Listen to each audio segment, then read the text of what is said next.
Tonight's guest is John. John, welcome to the show. Thank you. Well, thanks for coming. We appreciate your time. John, please give us a brief bio on yourself. Well, I am a farm boy, grew up on a homestead. Family's been in the area for over 150 years. Joined the Navy, went off into the construction battalion, came back home, worked construction and private security. Well, before we go any further, I just want to thank you for your service to our country. I really appreciate it. Thank you. In our first conversation, you told me that you've had several strange experiences in your life that didn't include dogmen. What more can you tell us about that? Well, the area I'm in was a prime spot in the 1800s for the Comanche Indians to ambush settlers and ranchers. There's a creek bottom, and there's certain areas that are impassable, so it bottlenecks down, and it's perfect ambush area. The history of the land is very violent,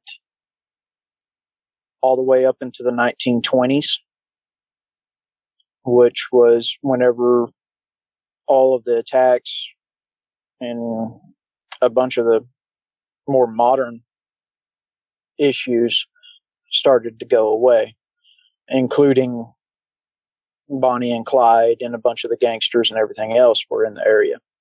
But growing up out there, I grew accustomed to things moving around in the house, seeing shadows, even having books thrown at me, having my legs grabbed while I'm in bed, and those kind of things, and kind of grew numb to it.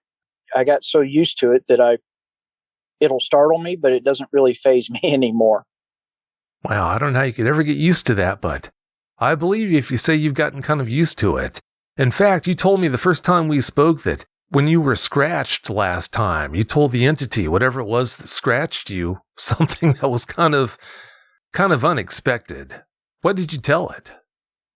Yes, actually, I said if it was going to be one of the kinds that scratch, would you at least get between my shoulder blades? I had an itch. I don't know if you should have done that, but how did things go after you did that? Things dropped off for a while. Wow. You've got some sand saying something like that to an unseen entity that's scratching you. Wow. Well, I mean, a lot of them, if they act violent towards me or anything of the such, I will usually just proclaim that if you do end up killing me, you're going to have to deal with me for eternity. I'm going to have to remember that. That's a good saying. You're going to haunt them for eternity. Yep. Your dogman experiences have all happened on your property, which happens to be near a famous landmark. Please expand on that for us. So, the Chisholm Trail Ranch and the original trail itself, I am on the eastern border of it. Now, granted, the trail is probably about 5 to 10 miles wide as far as what areas they used, because there were very few spots they could cross that creek. And my property is right on the edge of it, at least what's left of the homestead. That's amazing. I can't imagine what it must be like to live so close to a famous trail like that. The irony of it is my great-great-grandfather was the original founder for the Chisholm Trail Ranch. So my grandfather was the last one born and raised on it. I have lots of stories of it, too, that were passed down to me. Well, I'm sure you do. I don't doubt that. Speaking of family, from what I understand, someone else in your family just might have seen a creature that could have been a dogman at one time. Please talk us through that. So my father, whenever he was younger, swears he saw something. He said it was a black bear or something of the sort, but he saw something in the same woods that's about the same size as what I saw. And he said it just didn't quite move right, that it would go between 4 legs and 2. But he saw it at a distance. And this was probably in the 50s or 60s. Makes you wonder what that could have been. Of course, we don't know for sure that it was a Dogman, but it does make you wonder given your experiences. Definitely does. It does.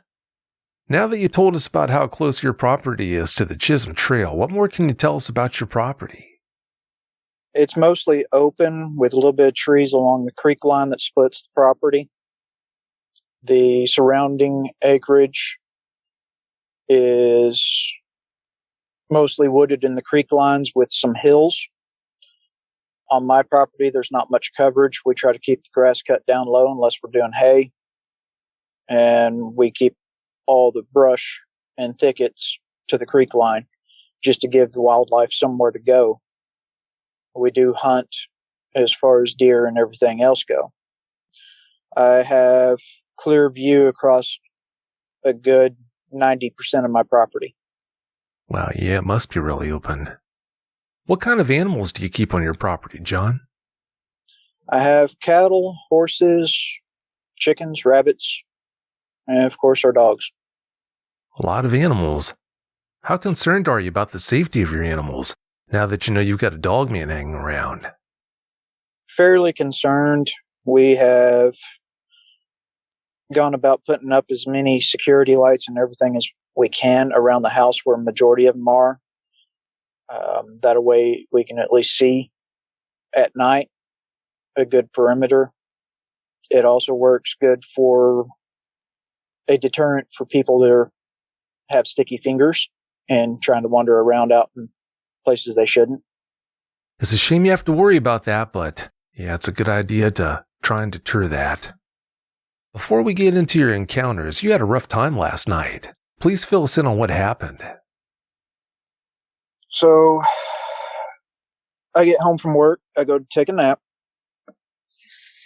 Whenever I come in, I check, see the animals are up. All of our horses are good, up and standing, eating. The weather starts blowing in, and whenever my wife gets home, right towards the edge of dark, she says that one of the horses, which had a blind eye to begin with, was completely blind now, and blood was running down her face. So we go out, we see what's going on, and have to put her down because we don't want her suffering. She was completely blind and terrified. Wow.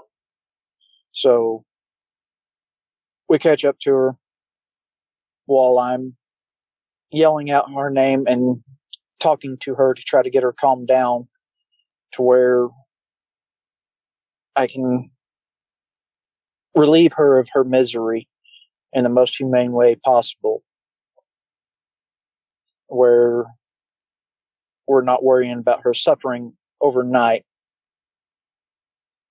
I do that while we're waiting and staying with her until everything's completely over with.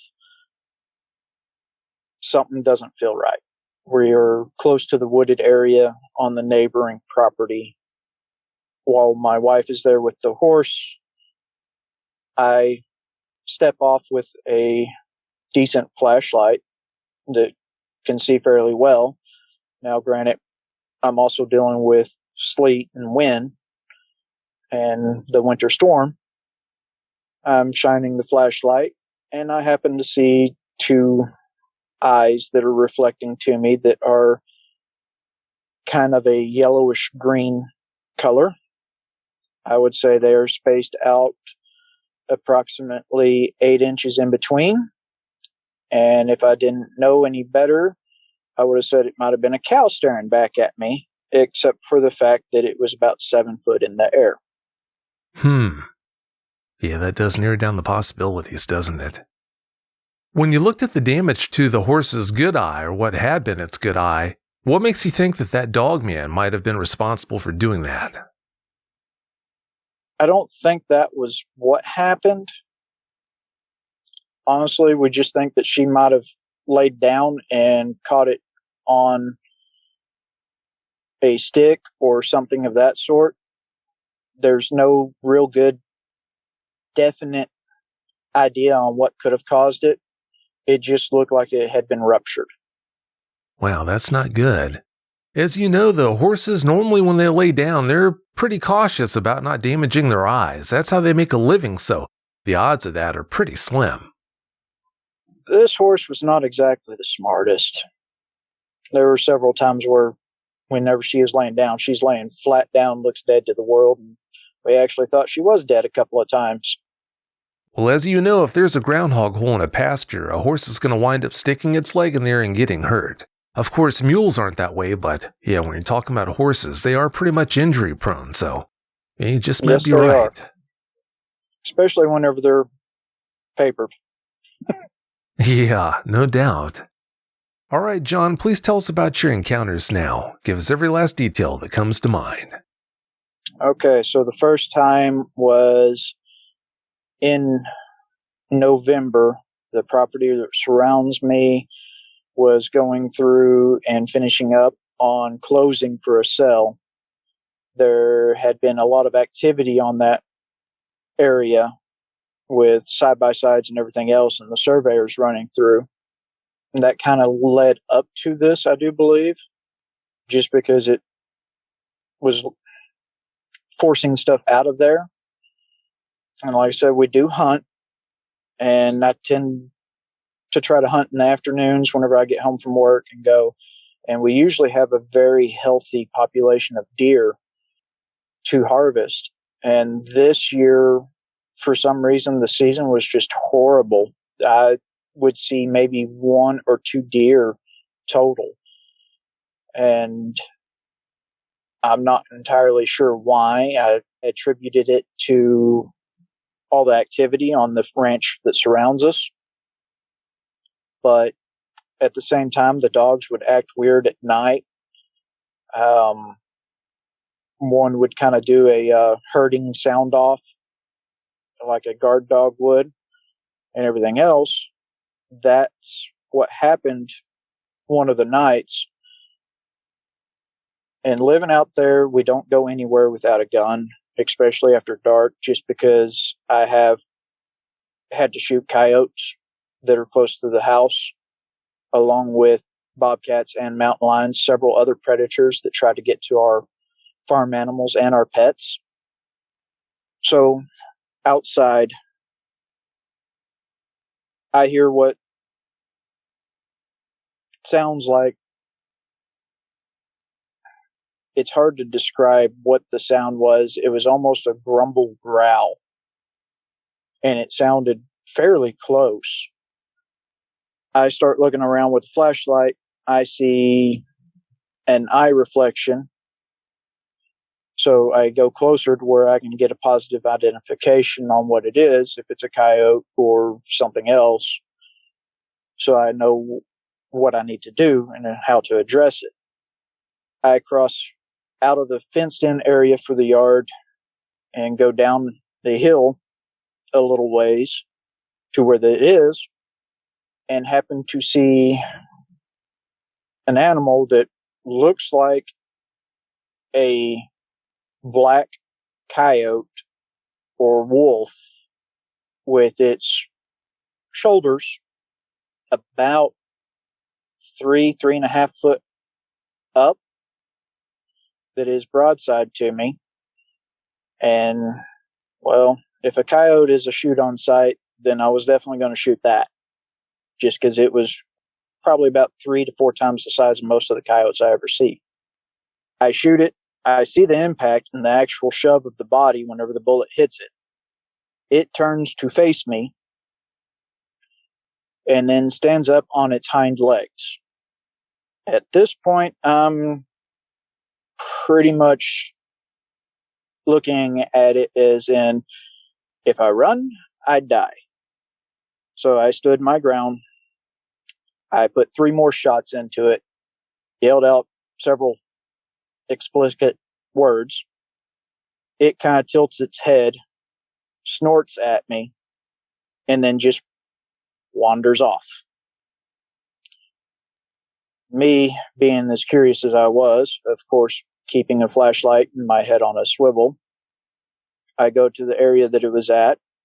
I check to see, and there was blood droplets. Not very much, but there was blood droplets. So I slowly back my way back up the hill and into the fenced-in yard and call it a night.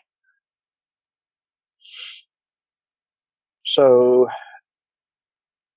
a few days later, I was hunting again in a different field, away from the wooded areas that I suspected this thing was coming from, and that we would hear a tapping noise and growling noise from whenever we were close to it.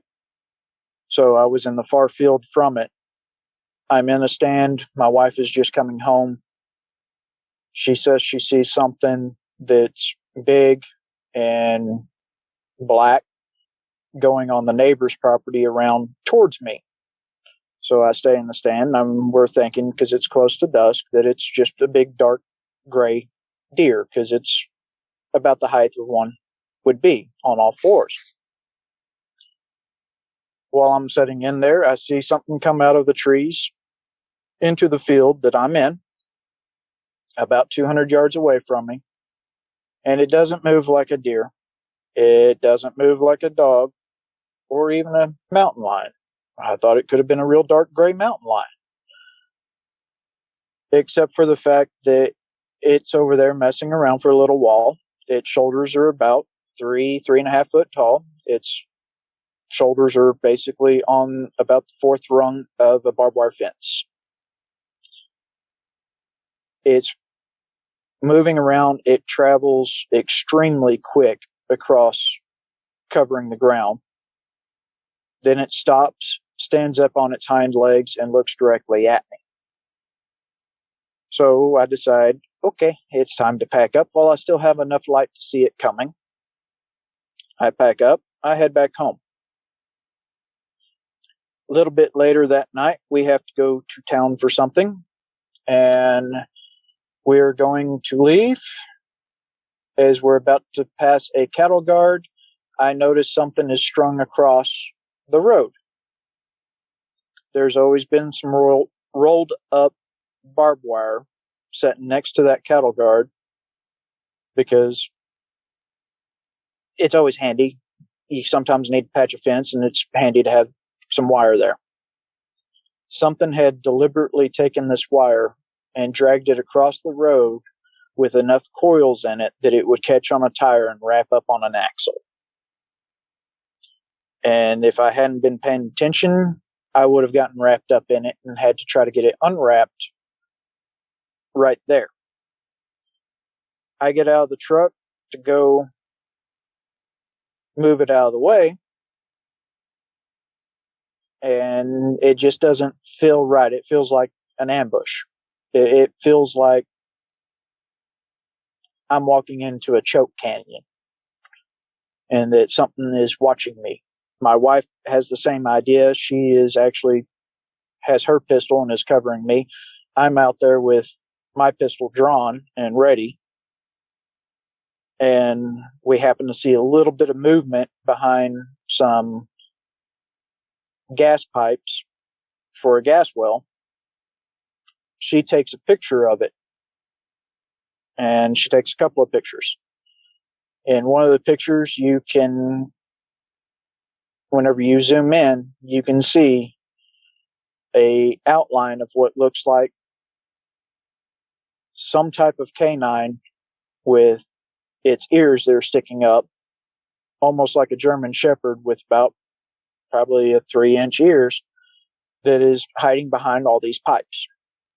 Of course, we get back in the truck and we head on to go do what we were going to do and come back home. Everything kind of went quiet for a good while. We didn't feel like anything was around until probably 4 or 5 weeks later, and then the dogs would start sounding off again. This was probably towards the end of last week, actually. The dogs were going crazy and hiding inside their doghouse and wouldn't come out. I went out there, got them back in the house and started shining the flashlight around to look. Didn't see anything, and then I just happened to think to shine it up in the trees that are along the fence line, and I could see eyes up in the tree that were spaced about 7-8 inches apart and the same color. I'm noticing a pattern here with those eye spacings. When you had all those experiences where you saw a dogman, do you think it was the same one every time? It's about the same size.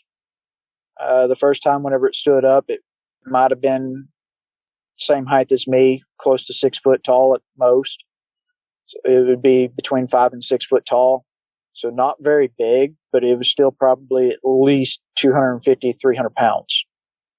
And last night, I would say it was easily 7 foot high. So I don't know if it has a growth rate like that for a month and a half, 2 month span, that it would grow a foot, or if it's a new one, or if these things are pack hunters, or if they're loners. I don't know.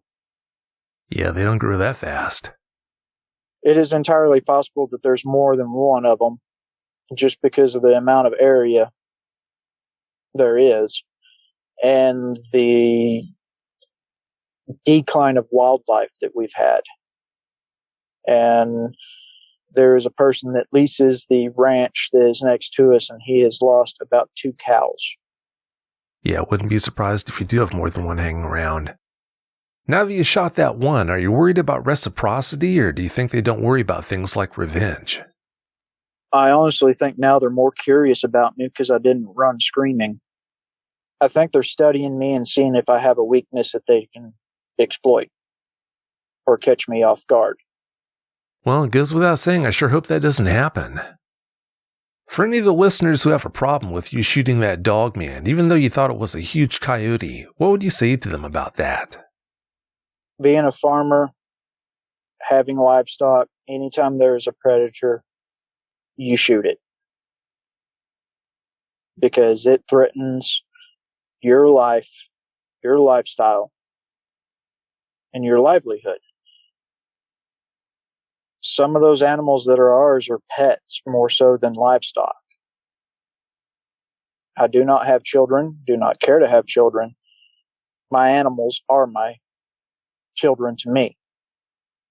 And I will defend my pets, especially my dogs, with as much violence as anybody could imagine. I totally understand. Yeah, I don't blame you. Mess with my animals and, yeah, the problems are just getting started. When you shot that one, did it make any sounds? A grunt, kind of like an inconvenience grunt, or at least on the first shot, whenever I put 3 more shots into it, I wouldn't say a yelp, but kind of that squeal, like if you stub your toe and you hiss. It kind of made that noise. Wow, yeah, that's got to be a sight that I don't think you're ever going to forget. What kind of gun did you say you used? It was a .40 caliber pistol. Now that you know what you're dealing with, have you changed the kind of gun you carry around your property? Yes, I have. What do you carry now? Typically, I will carry a pistol along with a rifle or submachine gun. The rifle is usually a P90 made by FN, which is a round that was specifically designed to have the same ballistics as a 9mm, but better penetration and has a better chance of going through Kevlar. My guess on this animal is that knockdown power does not mean anything, that you need penetration more than knockdown. The other option, whenever I'm in a truck and not walking around, so I don't have the convenience of just slinging something over me, I carry a AR or a 308 assault rifle, or not necessarily assault rifle, but a military style rifle with ball ammo or steel core ammo that was designed for piercing armor. Well, I can't say I blame you for switching what you carry out there with you, especially now you know what kind of problem you're dealing with. What's more surprising to you, John, the fact that dogmen exist or the fact they can lay a trap for you the way that one did? Their intelligence. It definitely has intelligence for being able to plan something like that. And it seems like it's testing me. Yeah, sounds like it just might be doing that. Yeah, as if they weren't frightening enough to find out how intelligent they are, that they're smart enough to be able to figure out how to lay a trap. That takes it to a whole nother level. It definitely does that. No doubt. Did you know about Dogman before you started having those problems with that one? No, I did not. After that, I started trying to research what it could be, thinking that it might have been something along the lines of what the Navajo were dealing with, but it didn't fit the description of it or the pattern of it, and came across some info on Dogmen and kept kind of learning and trying to figure out more on what it is and what I could do to, I guess, more so protect my farm and me from it. Wow, that's a difficult situation. It goes without saying, I sure hope this was your last experience with that Dogman, but unfortunately, I wouldn't be surprised if you have more. I'm hoping it doesn't come to a violent head, but unfortunately, dealing with predators most of my life and hunting several of them whenever they've killed livestock and everything else, that it is. At the same time, since I know this thing laid a trap for me, I don't think trying to bait it and lay a trap for it would work out very well. Yeah, more than likely it wouldn't. Now all this has happened, have you thought about moving or do you plan to stay put? Well, with the property or ranch selling out to a developer, they're planning on putting about 4,000 houses around me. I planned on moving more so because of people than that. My intentions are to wait until the property is worth enough to where I can move further away. Well, eventually when you are able to move, I hope that spells the end of your Dogman problems. I hope they don't follow you. Hopefully not, but the kind of properties I like, I'll probably run into a new one. Yeah, that's possible. There was a manhunt that took place last year close to your property, and when that was going on, you had an experience that was unusual, let's say. Please expand on that for us. Yes, okay, so there was a manhunt going on. The person had shot a police officer. There was a $5,000 reward for him, dead or alive. And at the same time, whenever it's cool weather, the pigs from the low creek, all the wild pigs and everything else, come up onto the property, which they haven't been doing that much this year for some reason. But at that point in time, they were tearing up one of my fields that's right behind my barn. So I go out there one night to hunt them. I have the field baited out with corn and pig draw. I get on the roof of the barn and I'm laying up there. I have my rifle. I have night vision sight on it. And then I have a thermal that I use for a spotting scope. I am sitting there waiting to hear them come out. I'm laying on my back, just kind of staring up at the stars. My horses are up there close to the barn. They start stirring, and they're staring off towards that field. So I think, okay, maybe the pigs are coming in. I just haven't heard them yet. I get the thermal. I pop it up. I start scanning to see if I can see them or anything else. I see a deer off to the side, and I see that it's staring at something further to the right. So I scan to the right, and it looks like there is a person walking across my field. Not paying attention to anything, just kind of walking across there. So in my mind, I'm thinking, oh, okay, I'm going to get to collect a bounty.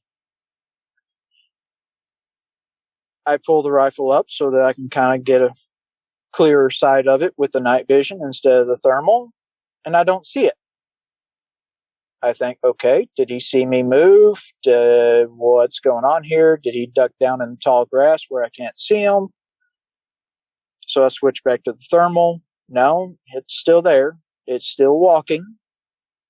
And I'm sitting here thinking to myself, well, this idiot is about to walk into a barbed wire fence. Well, he walks straight through it like it's not even there and keeps on walking and just fades out about 30 yards past the fence. Oh, no.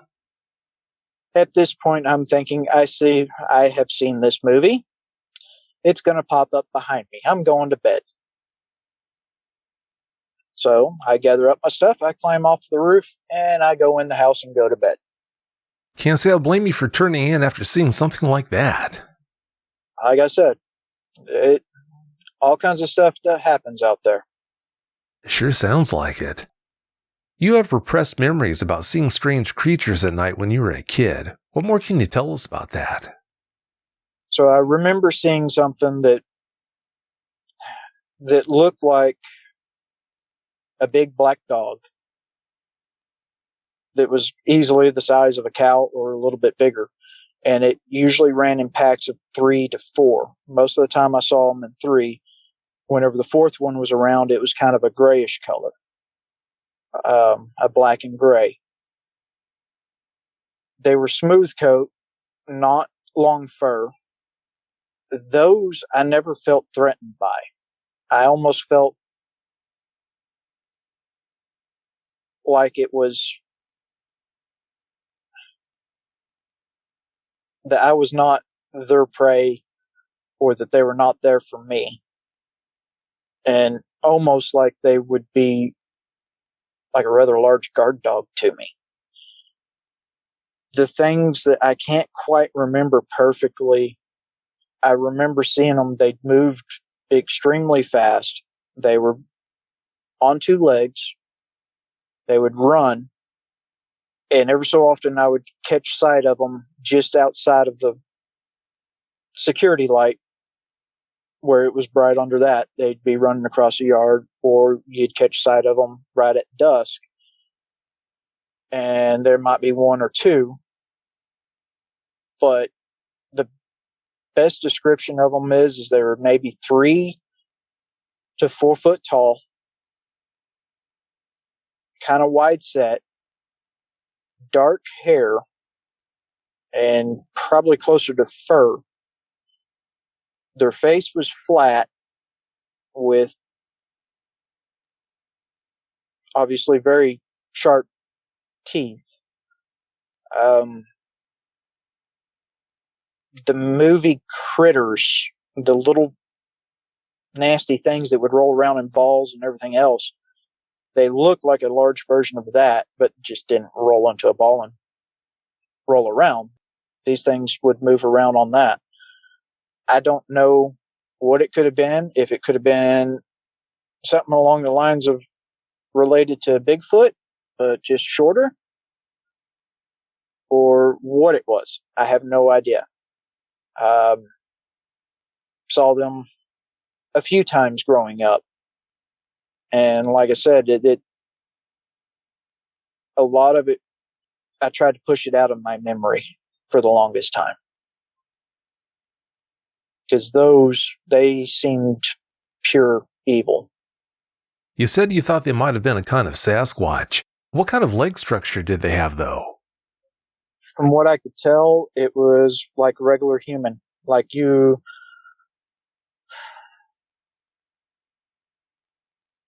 Their knees were bent like a human's knees. They didn't bend like a canine or any other animals. They kind of had a long torso, and the legs were a little bit shorter than what the torso was. The arms were, I would say the hands would probably rest at what would be close to their pelvic area. So not overly long.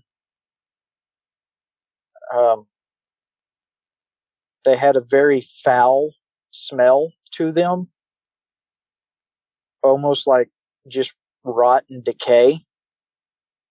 A little bit of a rotten egg smell. Wow, yeah, that's not good. You must have gotten an early start. If you're seeing those things when you're a kid, yeah, that's not good. I was probably around 12 or 13. Yeah, that is an early start then. So you said they're about between 3 to 4 feet tall, they had hominid-style legs, but they had sharp teeth and flat faces. Yes. Yeah, that's a weird combination. If they were type 3s, then they would still have a muzzle like a baboon, so it couldn't have been type 3s. And even if they were juvenile type 3s, they still have muzzles, so that rules that out. I'm not sure what it was that you saw. Type 4 Sasquatch are said to be really small, but they don't have sharp teeth like that, so it's really hard to figure out. I have no idea. Yeah, that makes 2 of us. If you've had a Dogman encounter and would like to speak with me about it, whether in private or on the show, please go to dogmanencounters.com and submit a report. If you've had a Bigfoot sighting and would like to be a guest on either of my 2 Bigfoot shows, My Bigfoot Sighting or Bigfoot Eyewitness Radio, please go to bigfooteyewitness.com and submit a report. In 2008, while camping on your uncle's property in Oklahoma, you had a frightening experience one night. What happened? Yes, my brother, my 2 nephews, and I were up there primitive camping. We had a tent that we were up. And of course, we're all sleeping in sleeping bags on nice rocky ground. The property was 200 acres. It had caves on it and heavily trees, a little cliff face and everything else. We're up on top in a little clearing.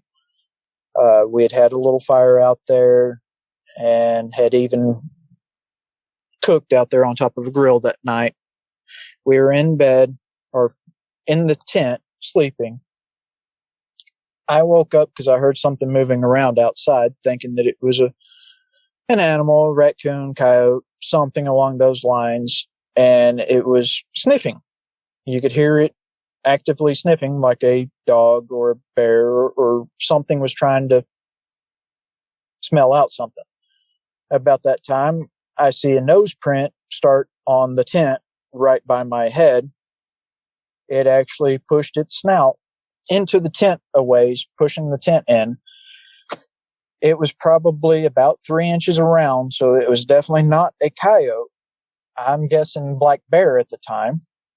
And all I could think to do was give it a left cross right on the end of the nose. Oh, man. Which, of course, bruised up my knuckles as hard as I hit it.